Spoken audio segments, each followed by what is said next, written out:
Hello दोस्तों, मैं अमित। स्वागत है आपका एक और न्यू एपिसोड में। दोस्तों, आप सबसे मेरा निवेदन है कि कहानी सुनने के बाद अगर आपको कहानी अच्छी लगे तो एक लाइक कर दें और चैनल को सब्सक्राइब करना ना भूलें। इससे मुझे खुशी मिलेगी और मेरा नई नई कहानियां आपके लिए ढूंढ कर लाने का भी मन करेगा। तो बिना आपका ज्यादा समय लिए आज की कहानी प्रारंभ करते हैं। ये कहानी मेरी दादी की है। मेरी दादी वेस्ट बंगाल से हैं। ये कहानी दादी ने मुझे तब सुनाई थी जब मैं चौथी कक्षा में पढ़ता था। हम लोग एक छोटे से मकान में रहते थे। उन दिनों हमारे इलाके में एक समस्या चल रही थी जो कि बिजली की थी। बिजली बार बार कट जाती थी और घंटों बाद आया करती थी। ये बात उस रात की है जिस रात मेरे पिताजी अपने काम से थोड़ा सा घर जल्दी वापस आ गए थे। तो हम बच्चे भी उनको देखकर काफी खुश हो गए। पापा जल्दी घर आ गए थे। पापा फ्रेश होकर हम सब से 2-4 बातें करने लगे और कुछ टाइम बाद डिनर का वक्त हो चला। हम सब डिनर कर लेते हैं। डिनर के बाद जब हम सोने की तैयारी कर रहे होते हैं तो दोबारा लाइट कट जाती है।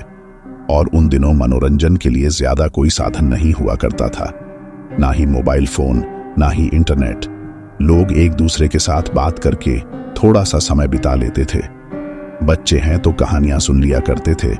उस रात मुझे भी कहानी सुनने की बड़ी इच्छा हुई तो मैं उठकर अपनी दादी के पास चला गया और दादी को बोला कि दादी, कहानी सुनाइए ना, मुझे कोई भूत वाली। दादी ने बोला कि बेटा आज नहीं, फिर कभी। लेकिन मैं नहीं माना। तो दादी बोलती है ठीक है, चल आजा। तो मैं दादी के बेड पर जाकर वहां बैठ जाता हूं। अब हम सुनेंगे कहानी दादी के पॉइंट ऑफ व्यू से। मैं रोमा। मेरी उम्र लगभग 20 साल की रही होगी जब मेरे साथ एक घटना घटी। वो बारिश की रात थी। उस दिन बहुत तेज बारिश हो रही थी। तब हम जॉइंट फैमिली में रहा करते थे। जॉइंट फैमिली में रहने के कारण लोगों का आना जाना लगा ही रहता था। उस रात हम लोगों ने खाना पीना खाया। इसके बाद सब अपने अपने कमरे में चले गए। कुछ देर बाद मेरे पेट में अचानक से दर्द उठता है। फिर याद आ जाता है कि कल अपनी सहेलियों के साथ मिलके मैंने बाहर कुछ उल्टा सीधा खा लिया था। मेरा पेट ज्यादा दर्द कर रहा था। मैं बिना किसी को बताए अपने घर से बाहर निकल जाती हूँ। और उन दिनों वॉशरूम बाहर हुआ करता था। वो घर के बाहर बनाया जाता था। मैं जल्दी से निकल के वॉशरूम की ओर जाती हूँ और जैसे ही वॉशरूम का दरवाजा खोलने लगती हूँ तो मैं देखती हूँ कि वॉशरूम में पहले से ही कोई है। मेरा दर्द इतना ज्यादा था कि मैं वेट नहीं कर सकती थी। उस इलाके में 500 मीटर के आसपास एक सरकारी शौचालय भी बना हुआ था। हालांकि मैंने वो कभी इस्तेमाल नहीं किया था, लेकिन मैं इतनी मजबूर थी कि मुझे वहां जाना ही पड़ा। और जब थोड़ी सी बारिश रुक गई, मैं फटाफट बिना किसी को बताए सरकारी शौचालय के लिए निकल जाती हूँ और मन ही मन ये सोचती हूँ कि आज तो मेरा दिन ही खराब है। पेट में दर्द, बारिश और वॉशरूम में पहले से किसी का होना, और अब इतनी दूर शौचालय जाना पड़ा। ये सब संकेत थे कि मेरे साथ आज कुछ और भी बुरा हो सकता है। लेकिन दर्द इतना ज्यादा था कि मैं बिना किसी बात की परवाह किए बस आगे चल रही थी। मैं उस सरकारी शौचालय में पहुंच जाती हूं और किस्मत मेरी यहां भी खराब लग रही थी। शौचालय में 3 कंपार्टमेंट बने हुए थे। 3 रूम थे और तीनों के तीनों भरे हुए थे। मुझे अपने आप में इतना गुस्सा भी आया, रोने का भी मन किया। एक पल के लिए सोचा कि घर ही चली जाती हूँ, लेकिन अब मेरे पास वापस लौटने की भी हिम्मत नहीं थी। यहां तक आ ही गई हूं तो यही कर लेती हूं। लगभग 3 से 4 मिनट हो गए थे। उस रूम से कोई निकलने का नाम ही नहीं ले रहा था। अब चीजें मेरे बर्दाश्त के बाहर हो चली थी। तो वॉशरूम के सबसे आखिरी वाला जो कमरा है उस पर मैं खटखटाने लगती हूं और कहती हूं, कोई है अंदर? किसी और को भी जाना है। मैं काफी देर से यहां इंतजार कर रही हूं और मेरा पेट बहुत ज्यादा खराब है। मैंने इतना कहा ही था कि बीच वाले कमरे से कोई इंसान निकलता है। मैं उसको एक नजर देख के आगे बढ़ जाती हूं और बीच वाले कमरे में घुस जाती हूं। अब मुझे थोड़ा सा अच्छा लग रहा था। कुछ देर बाद मुझे एहसास हुआ कि मेरे बगल वाले कमरे से भी कोई निकला। मतलब वो कमरा भी खाली हो गया और वो कमरा सबसे पहले वाला था। मेरा काम हो जाने के बाद मैं वहां से निकलती हूं और निकलते हुए देखती हूं कि जो आखिरी वाला कमरा है वह अभी तक बंद है। न जाने क्यों मेरे मन में आ जाता है। मैं उस दरवाजे को पीटने लग जाती हूं। हाँ जी, कौन है अंदर? इतनी देर से क्या कर रहे हैं आप? मैं कभी कभी आज भी जब वो सोचती हूं कि मेरा दिन पहले से ही इतना खराब था, मेरे को वहां पंगा नहीं लेना चाहिए था। लेकिन कहते हैं ना, जब इंसान की किस्मत खराब हो तो ऊंट पर बैठे हुए इंसान को भी कुत्ता काट लेता है। मेरे काम हो गया था, मुझे चुपचाप घर निकल जाना चाहिए था, लेकिन उस दिन पता नहीं क्या हुआ, मुझे एकदम अड़ी गई। मैं वहां पर, मेरा ऐसा मन कर रहा था कि मैं एक बार देखूं कि आखिर इतनी देर से ये इंसान अंदर बैठकर क्या रहा है। मैंने उसके दरवाजे पर बहुत खटखटाया, बहुत पीटा, लेकिन अंदर से कुछ जवाब नहीं आया। कोई हलचल नहीं थी, मानी कि अंदर कोई था ही नहीं। पर मैं कैसे पीछे रह सकती थी, क्योंकि आज तो मेरा दिन ही खराब था। मैं बार बार दरवाजे को पीटती रही, बाहर निकलो, मुझे तुमसे बात करनी है, बाहर निकलो। फिर भी अंदर से कोई जवाब नहीं आया, कोई आवाज नहीं, कोई हलचल नहीं। और एक वक्त ऐसा आया कि मुझे बहुत तेज गुस्सा चढ़ा। मैं उस इंसान को जी भर के गालियां देना चाहती थी, गंदी गंदी गालियां जितनी मुझे आती थी, मैंने सब उसको दे दी। गाली देने के ठीक 4 से 5 सेकंड बाद दरवाजा धीरे धीरे करके खुलने लगता है। मैं मन ही मन सोचती हूं, अब बताती हूं मैं इसको। लेकिन जैसे ही पूरा दरवाजा खुल जाता है, उस दृश्य को जब देखती हूं, अंदर जो कोई बैठा हुआ था, वो पता नहीं अजीबोगरीब ढंग से बैठा हुआ था। मतलब मैं बयान नहीं कर सकती कि किस तरीके से बैठा हुआ था। उसने अपने सर को अपने दोनों घुटनों के अंदर दबा कर रखा था और अपने सर के ऊपर उसने अपने दोनों हाथ रखे हुए थे, और हाथ थे मानो लंबे पतले एकदम काले, और उसके नाखून इतने गंदे और लंबे थे। उसके सर पे कुछ हिस्सों पर बाल थे, हालांकि बाल बहुत कम थे, लेकिन कुछ हिस्सों पर बाल थे और बहुत लंबे थे, और उसका आधा हिस्सा टकला था। बाल मानो एकदम चिपके हुए गंदे से लग रहे थे, मानो जैसे वो दृश्य अलग ही गंदगी को दर्शा रहा था। मैं वो मंजर देख के एकदम घबरा जाती हूँ, डर जाती हूँ और 2-4 कदम पीछे चली जाती हूँ। तो जैसे ही मैं पीछे कदम बढ़ाती हूँ, तभी वो अपना सर उठा के मुझे देखने लगता है और कहता है, रुक, कहाँ जा रही है, इधर आ। मैं जब उसका चेहरा देखती हूँ, मानो मुझे लगता है कि मैं अभी मर जाऊंगी, अभी ही बेहोश हो जाऊंगी, क्योंकि आम इंसानों के लिए वैसा चेहरा देखना या वैसी आकृति को देखना इंसान एकदम से नहीं झेल सकता। उसका माथा बहुत ज्यादा बड़ा था। माथे के नीचे आंखों के नाम पर 2 काले गड्ढे थे। नाक के नाम पर मानो किसी ने उसकी नाक जगह पर 2 छेद कर दिए हो, और उसके दांत इतने लंबे लंबे थे कि इतना काफी होता है किसी इंसान को बेहोश कर देने के लिए। हालांकि मैं उस समय बेहोश नहीं हुई। मैं किसी तरह करके यहां से भागी। मैं बहुत तेज भागी, भागते भागते काफी दूर निकल गई, लेकिन मैं अभी इतनी थक गई थी कि मेरी सांसें तेज हो गई थी। कुछ दूर दहशत के मारे दौड़ने के बाद मैं रुकी। मुझे वहां पर रुकना ही था। कुछ देर के लिए विश्राम करने लग गई। हालांकि वो विश्राम करने का वक्त नहीं था, लेकिन मेरी सांस चढ़ गई थी। मुझसे अब और आगे चला नहीं जा रहा था। हालांकि 30-35 कदम पर मेरा घर था। तकरीबन 10 से 12 सेकंड का मैंने थमकर सांसें ली। उसके बाद मैं अपने घर के लिए निकल पड़ी।